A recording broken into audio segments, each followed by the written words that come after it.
Hello, good evening, and welcome to Montague Island Books, number 23. Can you believe we're now at number 23 in the series, and they're all available on YouTube and also on our Facebook page. Now, our guest today has a very interesting life and a great story, I'm sure. As well as being an author, she's a media consultant.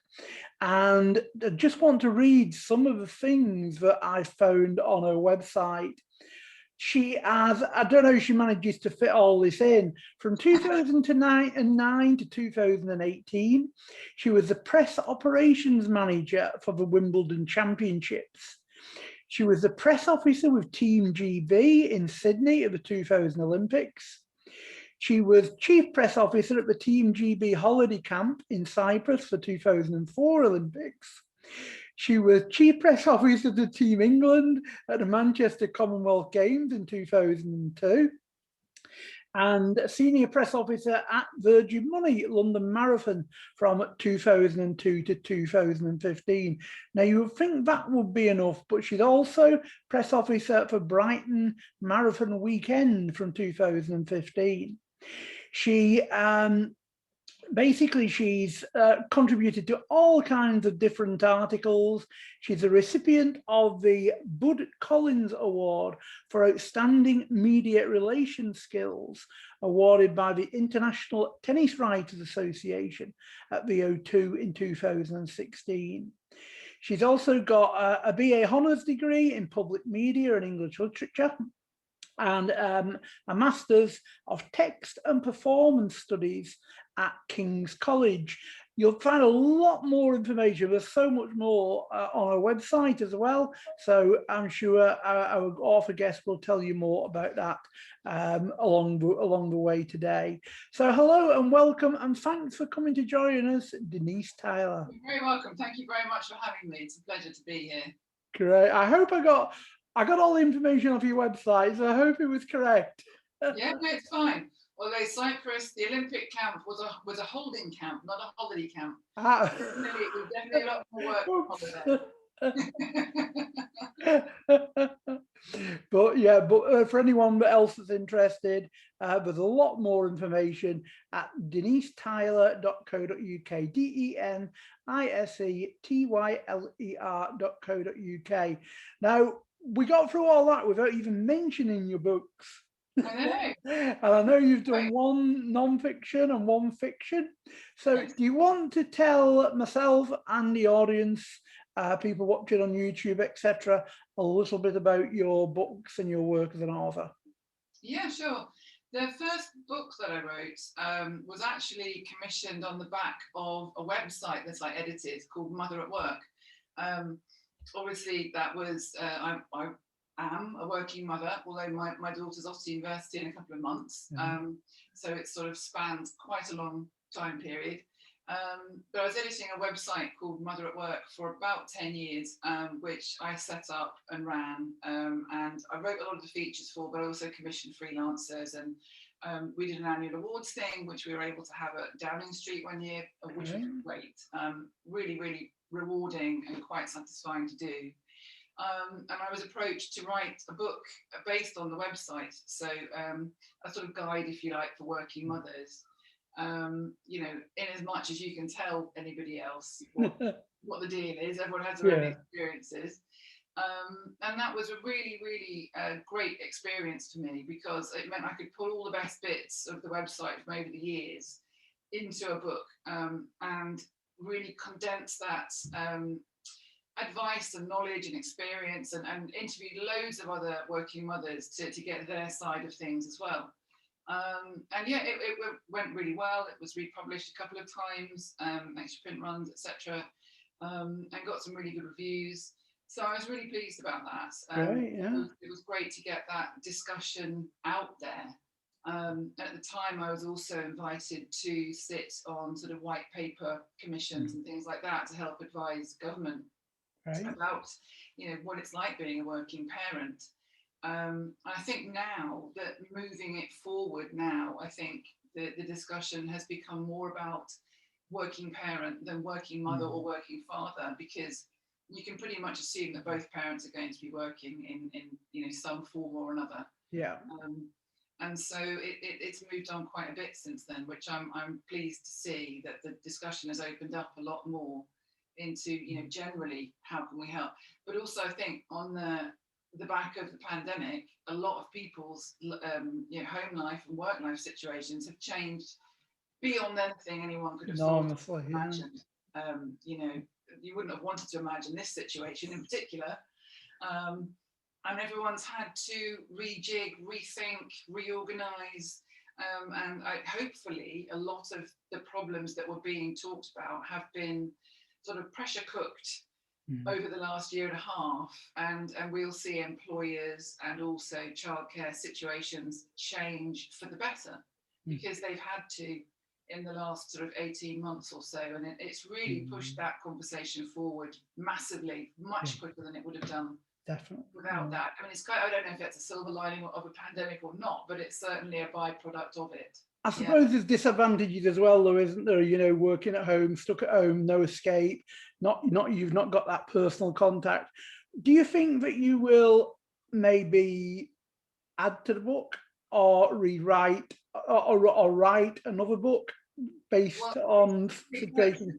For sure, because the whole employer-employee relationship will have changed, because things that parents of in working families were lobbying for, like more flexible time, like being able to work from home a few days a week, whatever it might have been, have been proven to work. Yeah. Without actually needing to, fill in a million forms for HR or anything like that. A lot of things have been, trialed without it being a trial. And it is a really interesting aspect of this. And I think it's definitely worth looking into. I mean, a lot's been written about it in the press already and online, about how that might change and how it might affect people. I mean, I don't think homeschooling was a pleasant experience for anyone, from what I've heard. I don't think it was. And I think there's going to be so much research done in the next 10, 20, maybe more years on the effects, of COVID on the family and on society in general. I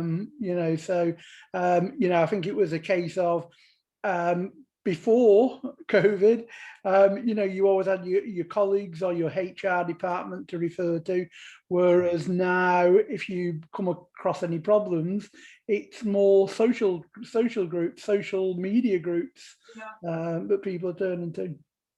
My husband is a good example of that, and he at first he was at home 5 days a week, as everybody had to be, and gradually through the year he was able to go back, but he only went back to the office 2 days a week because they had to rotate who could go in so that they weren't too many people, and so the right people, the sort of people who would normally work together, went in at the same time. So he ended up going on Tuesdays and Thursdays, which he's still doing. Right. But eventually he might go back 3 days a week. But he sort of said, actually, I'm okay with doing it 3 days a week and the other two at home. That suits me now. And I think that kind of it doesn't need to be something that you push for now. It's understood that actually this does work. Yeah. But he misses on those Tuesdays and Thursdays. He sees the people he needs to see face to face. Yeah. And a lot more done than you can in an hour's Zoom, because then afterwards you think, I meant to ask about. Yeah. Always. And you can't just nip down the corridor and say, by the way, that thing about that doodah, do you want to do, you've got to ring them up, or you've got to get them back on the Zoom, and you've got to get them at their desk. And so I get that. And I think it's the same for promotions as well, because it's going to be very hard to eye up somebody for promotion when you're all working remotely. So I think that might be one of the difficulties. And it's going to be different, it's only going to work where your job allows it to. Obviously surgeons aren't going to be, there are going to be jobs where you have to physically be there, obviously. It won't work for everybody. So I think we're not talking about the entire workforce, obviously. So I think things can be changed, things can be moved, but there will be a compromise at some point, but it's certainly pushed it forward far quicker. an interesting subject at the moment with everything going on. So that's your non-fiction book. Yes. So now tell us about your fiction book. My fiction book is, it was a labour of love, put it that way. I've actually really enjoyed getting into a piece of fiction, because working sort of as a journalist and PR and everything else, you're very much dealing in facts, and there is no leeway. You have to just work with facts, with quotes, with whatever it is. So to be able to get into the minds of other people and sort of, explode them onto the page, as it were, which sounds messy, but it's actually been brilliant. And it's the book is about a man who, he's very much at the end of his tether with his dreams. His dreams are about to just disappear in front of his eyes. He's about to give up on pretty much everything. He lost the love of his life about 9 years before. He's about to become 40. He's in a bit of a dead-end job. And he's just in a very flat place. And then along comes Angelique, who is a lady, a very intelligent woman who is a bit of an online marketing whiz. She's an expert. And she sees his magic act one night in a pub and decides to help him. And he thinks this is a great opportunity. When he meets her, he realizes she has dwarfism. And he has the reaction that other people might have, which is like, oh, what's this? But she convinces him that she's intelligent and etc. And he agrees to let her help him develop the act online and to become a bit of an online star and to become, the person he's always wanted to be. Like Paul Daniels was on TV in the 80s, he will be online now. And so the book's about their relationship and the basis of their friendship, which is they find a common bond very quickly, in that he was bullied badly at school and he used magic as a way to keep people off his back and to divert them, literally divert them. And Angelique, having dwarfism, had a similar experience and used her intelligence to get herself to Oxford, to get a first, to get into working in Shoreditch for a media startup whiz agency. So they have that common bond in that they have to try not to be seen, but want to succeed, and they both have enormous ambition. So it's about their relationship and how once their relationship develops, their friends and family each have problems with it and try and bust it up all the time. They can't understand this. They don't know what these two people are doing together. There's jealousy, there's rivalry, there's family pressure. And so it's how they navigate through all of this and whether their friendship can survive it. Great. That sounds really interesting. And is that available just in ebook, or is it in paperback? It's paperback and ebook via Amazon. Great. Any sign of it? Are you thinking about doing an audiobook? I have thought about doing that. I don't think my voice would hold out long enough.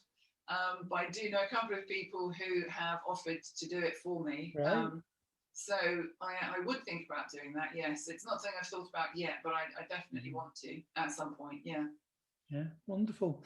And it's, I believe, because I know so many people, it's a question I ask everybody now, is there an audio book? Because although I'm not personally into them myself, so many people will just listen to audiobooks. So it is, it's a growing area. I listen to them myself, actually.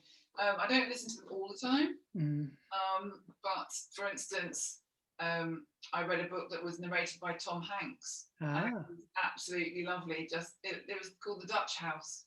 Right. And Anne Pratchett, I think I'm right in saying, but he narrates it, and obviously he's an extraordinary actor. Yeah. His voice is so familiar, but he seems to manage to I thought, I'll just think that I'm listening to Tom Hanks all the time. But you forget it's Tom Hanks because he's acting. So good. He's even acting, reading the book, and you forget that it's him, and he gets so into the characters and just slightly gives them a different voice, but doesn't, go into character. It was just a brilliant experience listening to him narrate a book like that. Yeah, a good narrator can sort of make or break an audio book, really, can't it? I've seen some authors who've narrated their own books, and you sort of, read the critiques, and some people say, you know, oh, another author thinking they can read their own book, and you kind of think, yeah, that's actually quite it's a very skillful thing to be able to do. Yeah. I certainly wouldn't attempt it. I once heard an interview, I forget who it was with now, and she had the same idea. She thought, I'll just record it myself. I'll just get the book out, start talking. And she got through the prologue and gave up because it was so difficult. It's very hard to do, I think, to not, because I think if you're the author, it must be very hard not to try and emphasize things you want people to notice, you know, whereas somebody interpreting it their way, like a Tom Hanks, I mean, obviously, I don't think Tom Hanks will be doing mine, right? You never know. They bring that skill to it, you know. Yeah. Yeah. So what genre would you say that would you sort of classify the book to be in? Where would it sit on a book in a bookshop? I would think it's contemporary fiction, contemporary literary fiction. There, how's that? Is that that's a nice niche. It's a nice niche. I mean, some of the comments I've had, people who read it on Amazon, some of the really positive ones have said it kept me guessing in a good way. Because, you know, is it going to be a love story? Is it going to be a thriller? Is it going to be this? Is it going to be that? Because there are some really, you know, challenging moments in it, in particular that happened to Angelique, which are not pleasant. They weren't pleasant to write, let alone, you know, for someone to read about. And so it does keep you guessing, but it doesn't pull its punches. But at the same time, there is a really, I hope, a really strong element of sort of those friendships keeping you together, and that's what gets you through those situations, you know, having someone that you can lean on who isn't going to judge you, who isn't going to second guess you, but it's just purely there for you. They're like that they're like another wall you can lean on, you know. That's what it is fundamentally. I like the sound of that. So what's happening? So that's out in the world, as it were, so to speak, now, as you say, in paperback and ebook. What's coming next? Well, I'm working on the second one already, which I'm very excited about. It has a working title called All the King's Horses, and it's a little bit more of a twisty psychological thriller type. And I don't want to give too much away. I mean, you know the plot. I'm not pretending I don't know what it's about, but it's basically, it jumps backwards between the 1970s and present day. And tells one woman's story through sort of flashbacks and a contemporary storyline on top of that. Great. Which ends with a bit of a bang. But I don't want to give too much away. I'm really enjoying it already, and I'm only 9,000 words in. So all right. So when are you hoping to have that completed? I mean, there's a lot going on. I've got a daughter going off to university in a couple of months. You know, I kind of want to try and have the summer that we didn't have last year. So I'm going to be spending a lot of time with her and doing stuff. So I think by the end of the year, I'd love to have a really good first draft. So hopefully by next summer, I would like to have something that I would think would be publishable. Yeah. But this one's happening a lot quicker because, you know, as you reel off at the beginning, you know, I've had a lot to do. Been doing a few bits and pieces over the years. So they've been in the pipeline for a while, all these books. But now that I've done one or two, this one's coming a lot quicker because I learned so much doing Broken Wand, writing Broken Wand, that some of the processes are going a lot quicker this time. So all the plotting is a lot quicker to do for me this time around. So that the plotting is all there. I mean, obviously subject to change. But that process has been a lot quicker for me this time around because I made all my mistakes on Broken Wand and learned from that. I mean, I will make mistakes on this one, but I learned a lot from going through the whole process and the editing process, and the, you know, getting the structure right. So I've learned an awful lot with Broken Wand. Great. So we will look forward to hearing more about that next summer, hopefully. Yeah, absolutely. Diary. Yeah. So how can sort of people watching this, if they're interested in finding out more about your books, where can they buy them? Where can we've already told about your website. Are you on social media, things like that? I am. I'm on Twitter and Instagram. and I have a Facebook page, which is Denise Tyler Author. All of them are Denise Tyler Author, actually, now I come to think of it. And there's my website, denisetyler.co.uk. The books, Working Mothers, or Working Mothers, The Essential Guide, that's available at Waterstones on their website or in the shops, and on Amazon. And Broken Wand is available on Amazon as hardback, as a paperback or ebook. Okay. And there are links to it all on my website and on I have a link tree which is attached to all my social media feeds, and that's all on there as well. Great, Anyway, wonderful. have a look. That's great. So I'm sure people will be very interested to find out more and visit the website and have a look at the books. It'll be lovely to meet people. I mean, if people do get and check me out, get in touch and say hi, because I love to hear from people. Yeah, really great. Nice. So what we'll do now is we will start packing your bags to take you to Montague Island. Now, we quite often get a lot of people coming on saying, oh, I'm going to a desert island. No, it's not a desert island. It is an island off the coast of Cumbria. So it's going to be a lovely day today up here in Cumbria. Nice. But a lot of the time it is very windy and very cold. So it's not a desert island, but so Montague Island is a fictitious island that was created by Mike Craven when he wrote The Curator.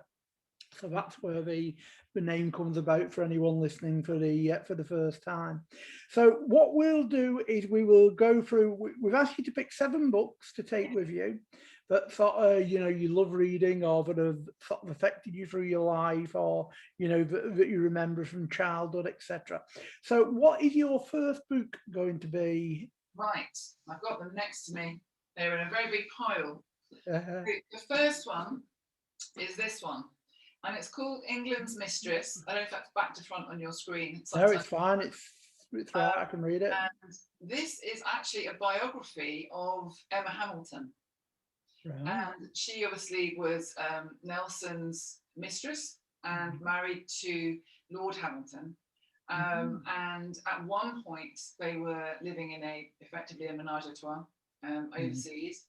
And she was quite simply an amazing social climber. I mean, nobody could touch her. I mean, this was, a few hundred years ago. Yeah. And she basically came from nowhere. She was, to all intents and purposes, an actress, which at the time was sort of code for a prostitute. She was very much admired in the sort of society circles, simply because she was so beautiful. And she had an incredible eye for an opportunity.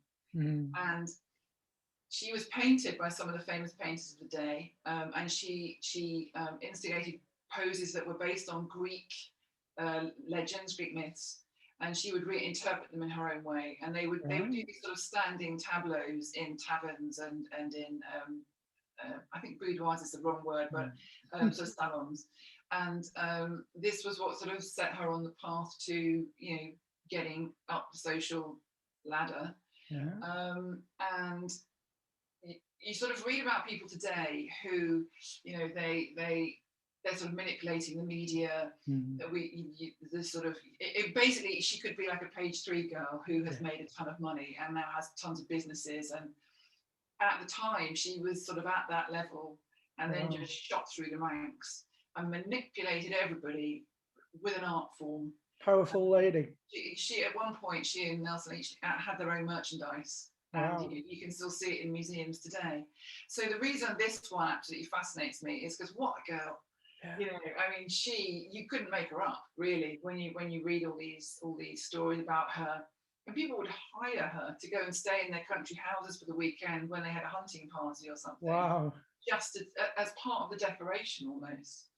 So it's the sort of gentlemen's clubs in London that have these gorgeous female hostesses. That's nothing new. It's just as shocking as it was then. I can imagine, So here's sort of, I don't know if you can see that, but there's sort of some of the guys they had that they would sell. And it sold out in minutes. The minute anything came out with them on, it was done. And so she was just a really interesting, strong story. But the end isn't so good, because for her, when she married Lord Hamilton, she was fairly instrumental in making sure that the women in the family were educated and had funds, and had advantages. And when Hamilton died, she was basically cut off by the family. Ooh. And ended up pretty much in debtor's prison and died in poverty. And that's how she was treated. Wow. So it was so sort of on a silk thread, all of it, quite literally. It was riches to rags story, really, wasn't it? Oh, well, I suppose it was a rags to riches and back again. Yeah. But she was completely dependent on men, 100%, as women were then, more or less. And so it's just a brilliant way that she was able to use them to get what she wanted and to make her way in life as a woman who had literally nothing to start with, and was able to do that was incredible for that time. Yeah, great book. I like that. It's a good start.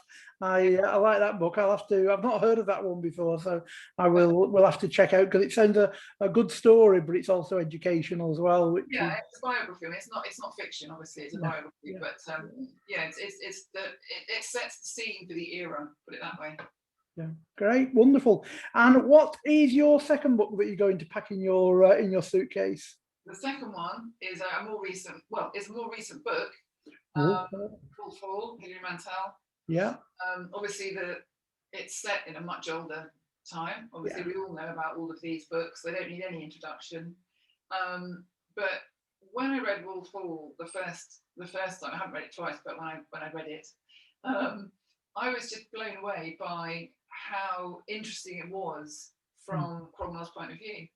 I'd never thought of it from his point of view. He was kind of a footnote almost to sort of Henry and the Wives. Yeah. And he was, the story is always centered around the main characters of that era, and he would be the fixer. And he would say, oh yeah, and so he got Cromwell to do this, and that would be it. So to have the whole thing from Cromwell's viewpoint and insight is astonishing, to be able to put yourself into that person's mind and to get across his background, his humble origins. And again, there's a theme here. He was able to sort of push himself up through those ranks, at a time when that was a very difficult thing to do. That's it. So again, it comes across as somebody who, against the odds, has made themselves into somebody with an immense amount of power. I mean, he had immense power. He was second only to the king. Really. Yeah, he was in control of all the switches, so to speak, wasn't he? Yeah, he was the puppeteer for sure. Yeah. And I just found this book, I thought, oh, it's enormous. How much? It's going to take me out. But it was literally one of those where I would be, 2 o'clock in the morning, thinking, just one more chapter. It's one of those books, just one more page or whatever. Yeah, definitely. And I just thought it was great. I've got all of them downstairs on the groaning shelf because they get bigger as they go. And I love the connection between the two as well. So the one, that hadn't occurred to me until just now, actually. So another great choice. So what is book number 3 you're taking? Number 3 is this book, The Year of Living Dangerously. Ooh. By C.J. Koch. This was written in the early 70s, I want to say. Hang on, let me just check that. And it's set in Indonesia, 78. 78. So it's set in an earlier time, a couple of decades earlier, around the attempted party. Expat journalists, they're all foreign correspondents, the main characters, based at this particular hotel. And it sort of details the very claustrophobic and intense build-up towards this attempted coup that they're reporting on, that they all know about, they're all connected into. C.J. Koch himself was, in fact, he's Australian, but he was in fact a foreign correspondent himself, and he did actually, later on in the 80s, he spent time there working with UNESCO. And so he sort of knew about it, and his brother was a foreign correspondent there during this time. So he had really good sources and first-hand information. And he also manages to get a love story in there and some spies. As you do, yeah. Brilliant. And the way he the way he recreates the sort of the humidity of the atmosphere, the weather, but also that sort of really heavy, claustrophobic, political spiral, really, that downward spiral that happened so quickly as they just lost control of the country. And it's just a genius book, really. It was made into a film eventually that had Mel Gibson in it and Sigourney Weaver. I haven't actually seen the film. Sometimes best not to see the film, isn't it? Yeah, sometimes you don't want to get your book exposed. So I have watched films where they've made where they've made it out of a book that I've loved, and I've been really disappointed. And then I can't get those actors out of my head when I think of the book, and that really bugs me. Yeah, that's right. So yeah, it won some Oscars as well, the film. But the book is amazing, absolutely amazing. Great book, yeah, nice, a good story with it as well, and I love the title, Year of Living Dangerously. That's a good title. So we're now on to book number 4. So what's the next one you're going to, you're going to take with you, Denise? This is a book by Peter Carey, A Long Way From Home. Peter Carey's been a favourite of mine since I was probably at uni. And I read a book of his short stories and just fell in love with his style. And there's a shelf downstairs that's got almost every single one of his books on it. I read Oscar and Lucinda, his Booker winner, when I was in my 20s, and loved it. This is a much more recent one, although I think it's my favourite of his books. And the thing I love about Peter Carey is that all his books are different. He doesn't write, about the same people. I'm not saying there's anything wrong with that. All I'm saying is that he writes every book as an individual book, whether it's the true history of the Kelly Gang, Jack Maggs, Bliss, Iliwaka, whichever one it is, they're all completely unique books. And this is the first one that he wrote that actually looks at the issue of Native Australians, of Aboriginal people. Obviously, he is Australian. Yeah. And he's never gone near it. And I read a lot of interviews that he did before this came out, where he said, I've never gone. It's quite a political subject, very dangerous subject to touch on. Yeah. It's a touchy subject, whatever, for an Australian writer. So I thought, oh, yeah, you're right. That's going to be an interesting read. And what he's done with this, this car is a sort of 1950s car. And there is a race that takes place in Australia, which goes across Australia and back again. And it's happened over many, many, many years. And this is like the story of some people who take part in the 50s. And so it's the story of them and their family, their white family. And there's the dominant father, who's a really unpleasant character. And it's how they get helped by some Aboriginal people who you see living in a way that was not pleasant then, but it also goes into their history, their background, what happened to them. But this was a time before it was recognised and before there were formal apologies, etc. So, and the situation they were living in then was just abject poverty, no education, etc. So, but he does it with a really nice, not even a light touch, but just a really incisive, understanding touch. And he doesn't shy away from, the fact that there's a lot of alcoholism, etc., in these poorer communities. But he does it very well.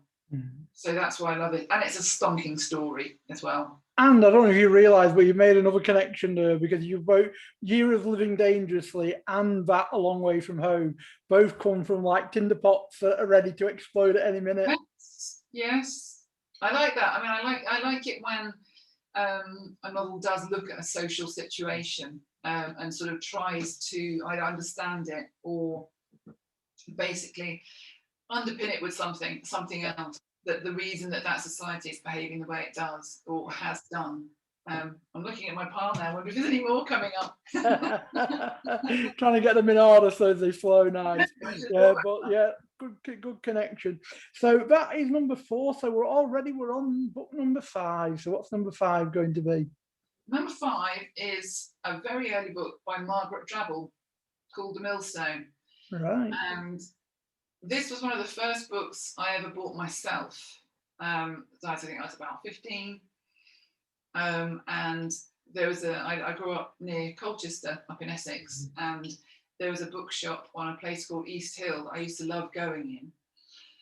And this was the first grown-up book I ever bought myself, if you like. And it's about a young woman who, she's very career-driven. She doesn't really want anything to do with relationships. But one night she has an assignation with a chap and ends up pregnant. And it's the one time she's ever really just done something on the spur of the moment. Yeah. So she goes ahead, she has the baby, and it's about how she copes with that and how it impacts her life, and about how it impacts her relationships with other people and how she views herself and how they view her, in particular with regard to her career. And it challenges her understanding of mothers and working, etc. There's a theme there as well. Yeah, there is. Yeah, I noticed that. Therapy, marvelous.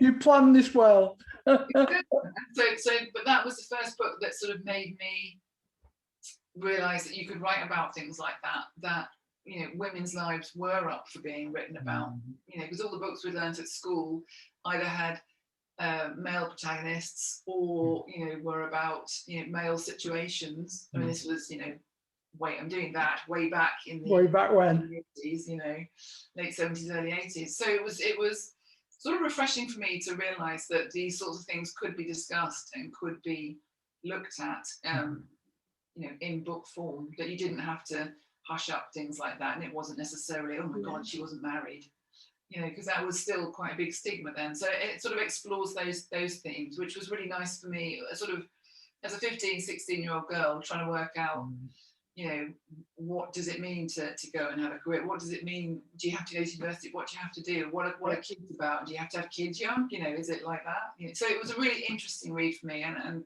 just a brilliant little book. I'd recommend. I mean, it would stand up today actually, just as easily as it did then.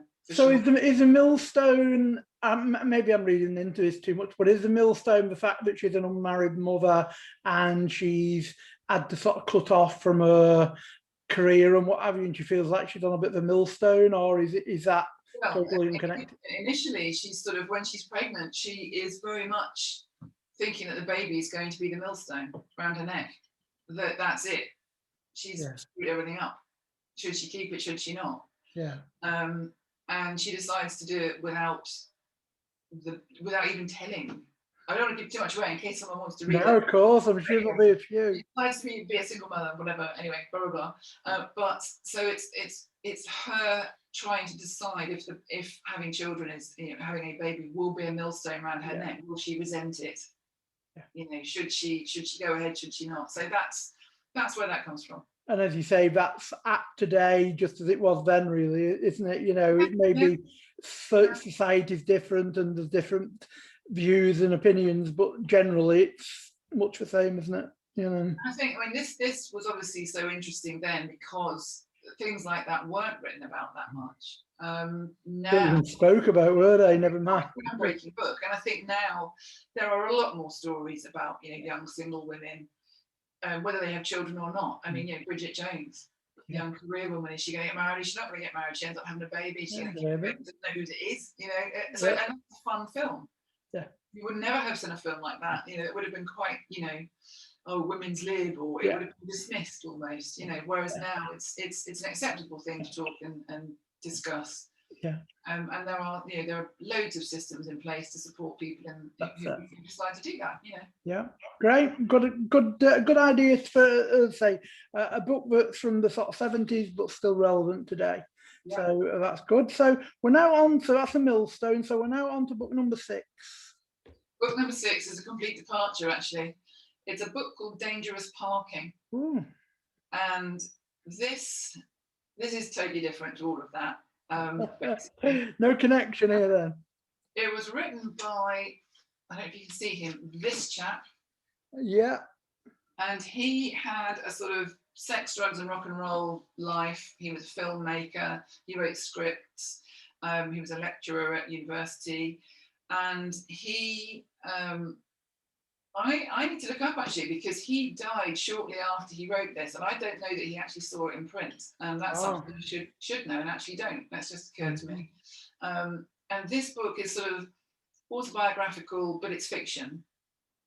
And so the dangerous parking bit comes from when he was in America driving with a friend, and they were absolutely off their heads.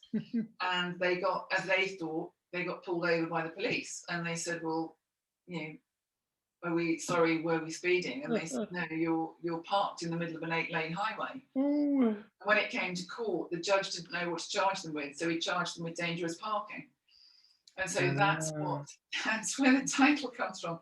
But that sort of sums up his life. That was just one incident in a really sort of full-on life that he'd had to that point. Excuse me. I like the cover as well, because it's different. You know, you look at the cover and you can't really tell, you know, what type of book it's going to be just by the cover, but it's different. Completely, yeah. And then his health deteriorates a great deal, and as it did in real life. And he died quite young, but in the book he doesn't know that that's what's going to happen to him, obviously. So when you realise that he died, you know, either before or just after it was published, and then you read the book, it adds poignancy to it. Like he was foretelling his story, his own story. Yeah. Almost, yeah. And so the book is hilarious, and he's not, to be honest, in some parts of it, he's really actually quite an unlikable person. Self-absorbed.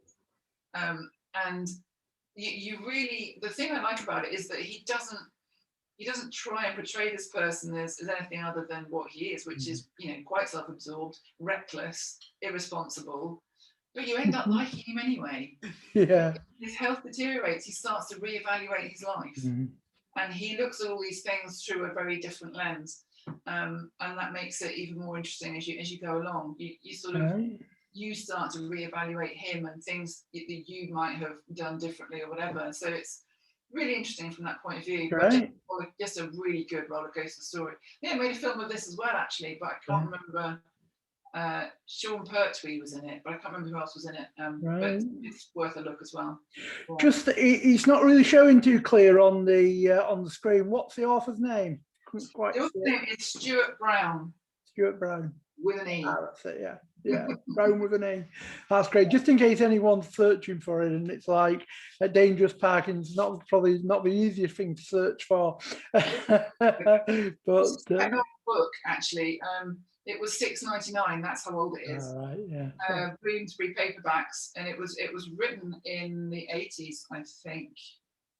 Oh no, first published in 2000. My apologies. All right, so it's not as old as we thought. Or it was. Yeah. So that's Dangerous Parking at book number 6. So what is your final book that you're going to put in the suitcase? My final book is going back to some original themes, and it is Moll Flanders by Daniel Defame. Wow. And this is another one where, although she's a fictional character, you know, she's not dissimilar to Emma Hamilton in that Moll starts out as somebody who's taken in by a family in Colchester, which was what originally, when I first read this, got me interested, because she grew up in the Dutch Quarter in Colchester, which I know well. Right.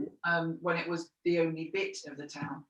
And she's taken in by a trading family, and she eventually has an affair with one of the sons. She is married off to the one she doesn't like. So she basically is jumping for joy when he dies. It's just her story and how it takes her over to America, takes her all over the place, and it's basically how she survives as a woman in that situation, in that era, and it just takes you all over the place, and she gets involved in some harebrained schemes. She makes money, she loses money, she marries people, they die. You know, it's just quite incredible, really, that a woman could be written about at that time. And I think that when it was written, when Daniel Defoe wrote it, the view of her would have been very different. I mean, I see her and I think, go on, girl, get out there. Yeah. You know, you do that. She was treated appallingly in the book. And I think at the time, people would have said, oh, well, she got her comeuppance. Good Lord, you know, she should have, yes, then you're quite right to lock her up and not let her out. You know, all that kind of thing. Whereas now we see that as, that's the bad bit. You know, her behaviour is the bad bit. Yeah. You know, and yes, she's morally, a bit Well, iffy. she had to be a bit bad to get where she wanted to be. Absolutely. And by the standards of the time, she would have been highly immoral. Yeah. But she did what she needed to do. Yeah. And it's just a brilliant read. And even given when it was written, Yeah. it's highly readable today, even now. I mean, this is obviously got I've forgotten the actress's name, but there was an adaptation, I think about 15 years ago, something like that she was in. And then they redid the cover to adapt to that. Yeah. Great, wonderful. So we've gone in a very, very varied kind of round circle. We started with a strong woman in England's Mistress. We've ended with a strong woman in Flanders, and we've gone all over the place in between. Some dangerous parking thrown in for good measure. Yeah, going off on a tangent a bit there, but all came together. So that's great. So you've got all your 7 books all packed and ready to go and off to the island, and I think they will keep you going for quite some time, and I'm sure you will enjoy reading all them. So we believe that on this fictional island there's about 1 hour of electricity every day. Yes. So you're allowed to take 1 CD. Now the CD can be music, it can be a sort of an audio recording of a book, or any kind of recording that goes on CD. So what would you take as a CD to the island? Well, this was the one that gave me the most trouble, actually, because I was looking at sort of record collection and going through everything on my iPod and thinking, oh my god, how am I going to narrow this down? And I couldn't. So I thought, I'm going to cheat here. So what I'm going to do is I'm going to take a CD of a mixtape that I do before I go. I'm not sure if anyone else has done that before, but if they have, it's a good idea. Because I was thinking, I would love to take, the whole of David Bowie. I would love to take all my vinyl Police records that I had. I'd love to take UB40's collection. I'd love to take all the Eric Clapton records. Well, that is never all going to fit. So what I would do is I would pick 1 or 2 tracks from my favourite artists and put them on a CD and take a sort of mixtape of a CD. Yeah. So I wrote a few down, and I would have like 1940s jazz, like Ella Fitzgerald, Sarah Vaughan, those kind of people, Peggy Lee, because I like all of that. But equally, I like Fleetwood Mac, and I like Bowie, I like Brett. I like quite a lot of 70s stuff, because that's kind of my childhood. That takes me back to my childhood, which was, really nice. And my brother was heavily into Queen and those kind of bands. And 1 or 2 from them to remind me of that sort of teenage year, and then some from the 80s, because that was when I first started going clubbing, like that. And then things like there's an Simon and Garfunkel, Bridge Over Troubled Water, because that was our wedding, just the lyrics. And we also had Let There Be Love by Nat King Cole. So things like that I would do. So I have a list of individual tracks. I won't go through all of them because but it's your own sort of mixtape or mix CD through the ages, really, isn't it? That things that affect you in your life. So if it was Desert Island Discs, that would be my 10. I would way more than 10. But you can get a lot more on a CD these days. So I would think that's what I would do. Yeah, and I think that's the best way, because if you just take 1 CD of one particular artist, you might not be in the mood for that particular day. But if you take one that has lots of memories and all different kinds of music, then you're going to find something on it every day that suits your mood. Exactly. Great, love it, love that one. So that is your mixtape for your CD. So next, the DVD. Now, this can be a film, it can be a TV series, it can be concert footage. What else do you get in DVD? Anything in DVD format. So what would you take on DVD? Well, this was a bit easier for me because there's one film I always go back to, and that's Cabaret. And I first watched that as a youngish teenager. And it had such an impact on me for many different reasons. I loved the music, I wanted to be Liza Minnelli in that film. I loved the love story, the love triangle that's in it. And it sort of opened up how relationships don't have to be linear, and that there are loads of different ways of looking at how people relate to each other. And sort of, it was the first hint I had of gay relationships, whatever. And the whole backdrop against it being in Nazi Germany, but it wasn't during the war, it was the build-up. So there's this, quietly in the background, these horrible things are happening. Rumbling on, wasn't it? Yeah. Which was the first time I'd seen something that did that. That it didn't overshadow the film, although it was the much bigger story at the time.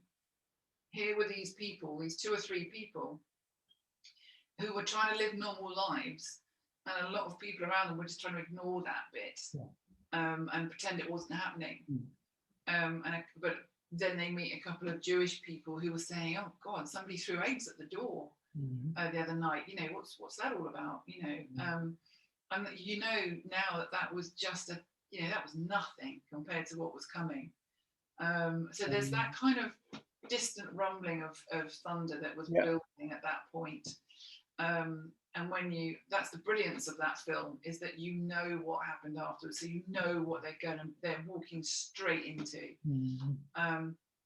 But again, at times it was hilarious and uplifting, and you still feel, Sally Bowles in particular, that sense of almost childish optimism she had, and hope, and just drive to be the big star she wants to be. And there she is working the Kit Kat Club, working in these down and out cabarets, it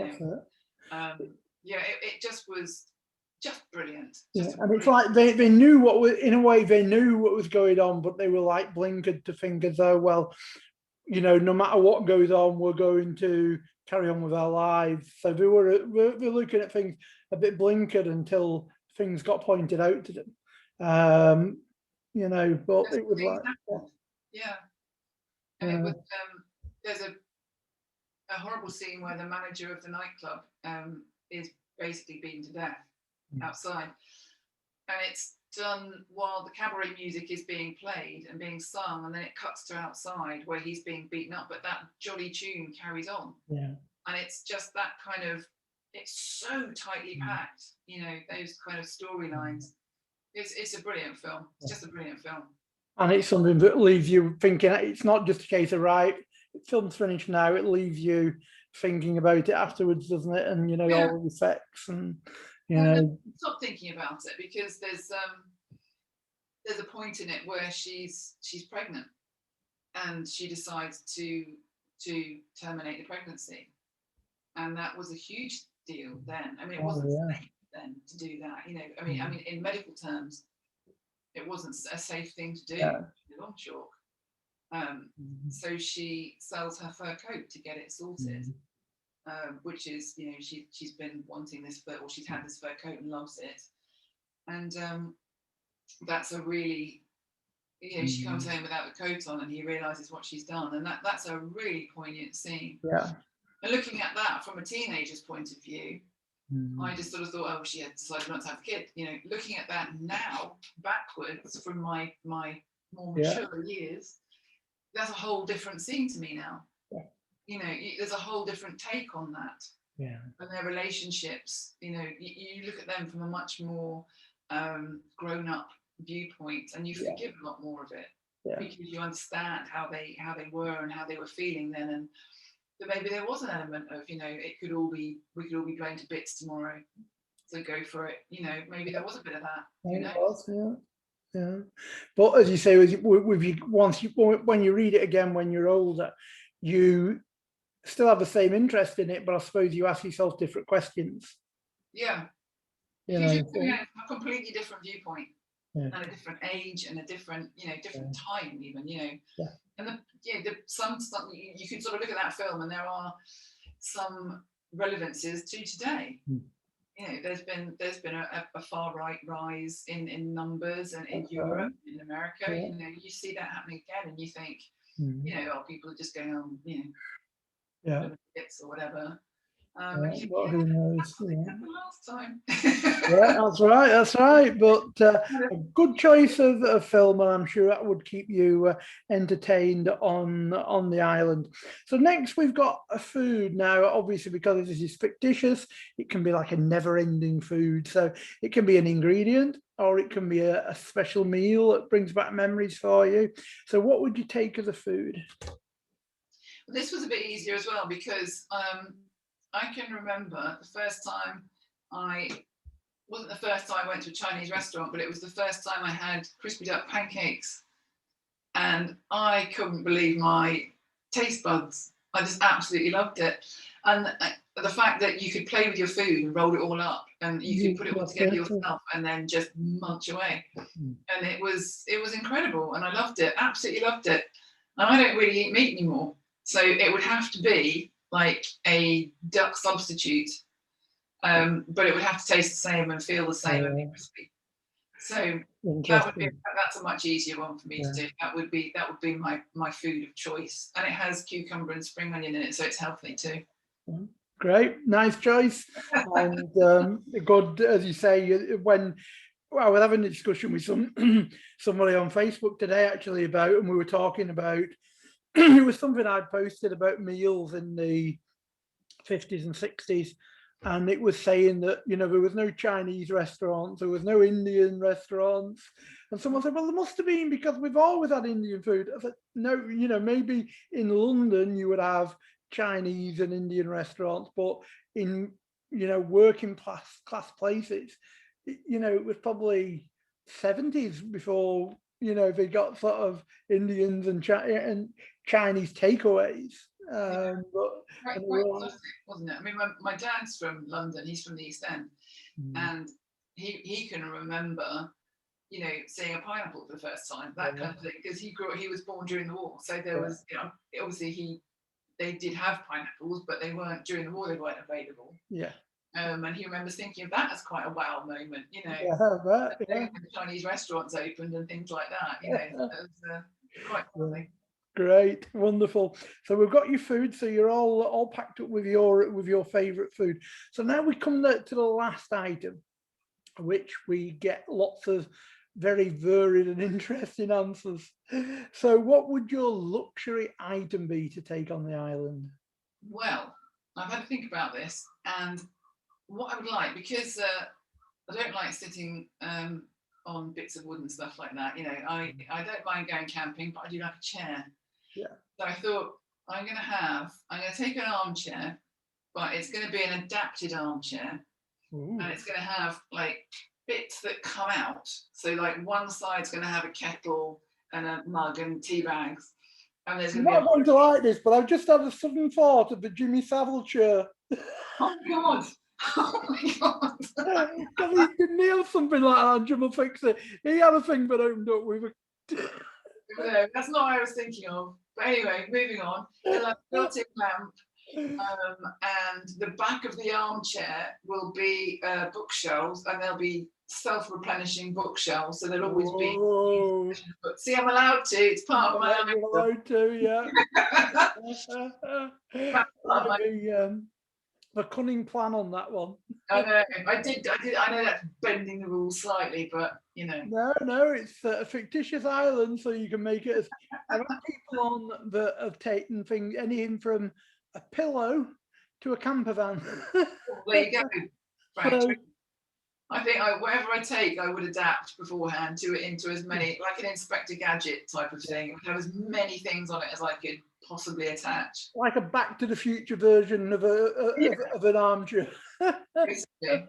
Yeah. Love it, great one. So that's everything. So you're all packed and you're all ready to go off to the island, and we hope you are soon rescued and that you have a great time on there. So just before we go, really enjoyed the session. I can't believe we've been doing this an hour. It's flown by. But just before we go, perhaps you can just remind anyone that started watching it late or part way through, just remind everyone about your books and about where people can get hold of them and where they can contact you. Yeah, you can contact me through my website, which is www.denisetyler.co.uk. That's Tyler. The books are both available on Amazon. So Working Mothers, The Essential Guide and Broken Wand, both available on Amazon. Working Mothers, The Essential Guide is also available through Waterstones. And yes, I'm on Twitter, I'm on Instagram, and I have a Facebook page, Denise Tyler Author. So there's various ways you can get in touch. I hope you do. Yeah. So please do.